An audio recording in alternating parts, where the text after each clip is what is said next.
guys, Magic here. I know it's been a minute since I've been in one of these videos. I'm trying to get my communicating with a bunch of places and like get my crafts into an actual store, or I'm also trying to get into craft shows. So in order to do that, I got to make stocks. I've been focusing a lot on that, and unfortunately, these videos I do make on a day-to-day basis, whereas my other videos are all scheduled to go out. So it does take me a little longer to get these going.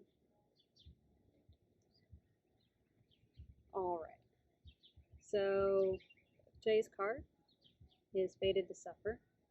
Let's just jump right into it.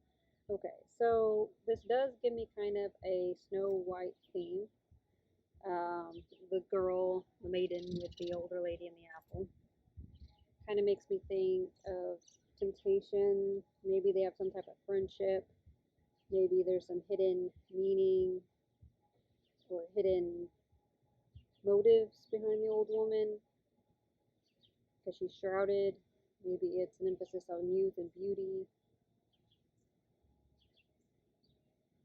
or tricking someone because of the Snow White vibes. Let's see what our handy dandy book has to say. Alright, so the moon phase is the waxing. Moon phase for Fated to Suffer is the waxing. Oh, but first, what impressions does this give you? What do you make you think of? The stage is depression. Okay. Feeling confined into a script, forced by other, and never really fought. Heading toward a destination of pain. Well, that doesn't sound good. Although, with certain things going on in my life, I can see it being that way. I currently don't really feel comfortable talking about it until I get finished talking to everyone I need to talk to about a certain situation in my life. And then once I know the best course of action, what I'm going to do, maybe I'll reveal it. The visual seed says, in the confines of a foggy forest, a misshaped woman hands a green and red apple to a young woman with red lips, dressed as a servant. The sentence says, if you know the future, you forsake your choices. Only with no fate, life is free to unfold into unknown shores. Well, that makes me think of like the predestination stuff that I hear from people. People will say like, well, our whole lives are predetermined. God knows what we'll do before we do. He knows every choice that we'll make. And I agree that's probably true to some extent, since God knows all and is everywhere and is all things. But I don't think it's like a set path. I think there's like branches and choices that we make, and he knows all the choices and what branch it'll lead to, what that branch will lead to, and vice versa. So he knows multiple realities. I don't think it's so much predetermination of, oh, well, I'm going to make these choices, I'm going to do these things, this is just because of how it's been predestined to be. I don't believe in that. I believe in free will and making free choices, and that our fates are largely our own because of free will and our ability to make these choices. And if we're able to make such choices, then we should be able to change our fate, that our fate isn't set in stone. What about you? What does that bring up for you? Alright, now let's get into the going dark. Once upon a time, we believed in fairy tales. They were the voice of common sense, the educational tool which prepared us to duty, danger, and morals. Some things we would never accept if they were told by a single voice, so the world arranges us to hear them with 1,000 voices, 1,000,000 voices. It's about what you can do and what you can't do, what you are worth, what you can aspire to. It's about what you like, what you want, what you hold dear. It creates a script, which becomes as strong as all the voices that believe that script combined, so much that you cannot see another path. Are you truly seeing Snow White in this card? Is this story truly the only one that this image can tell?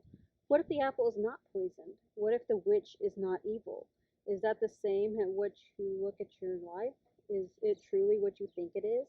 Are there not any other options? Is the opinion of others honestly better than ours, even if they are many? And we are only one. Are you fated to suffer? It is not that there is no suffering in the world. The point is that there is no fate.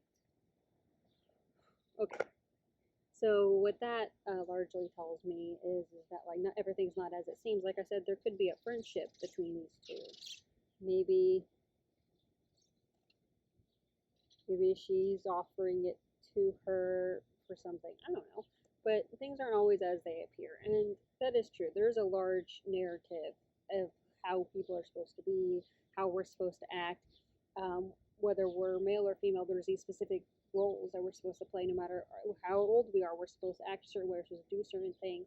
And in this predetermined script of how we're supposed to act, if we step outside of that, we are labeled, we are attacked, we are ridiculed.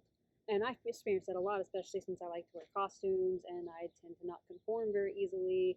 And I get that. It makes a lot of sense. But things aren't always as they appear, and there is no fate. We get to go our own path. It's like people who be like, it's like taking too much stock in other people's voice or other people's opinion. Like people will tell me, "Oh, I wish I could dress like you do." I'm like, "Well, then why don't you?" And they're like, "What would other people think?" I'm like, "Do you think I care?" Like, you just gotta stop worrying so much about what everyone else wants of you and do what you want. Do what makes you happy. Be true to yourself. Anyway, guys, that'll be it for this one. What about you? What areas of your life do you feel like you are not being true to yourself? What do you think is an illusion? What do you think, what is the lie that you bought into?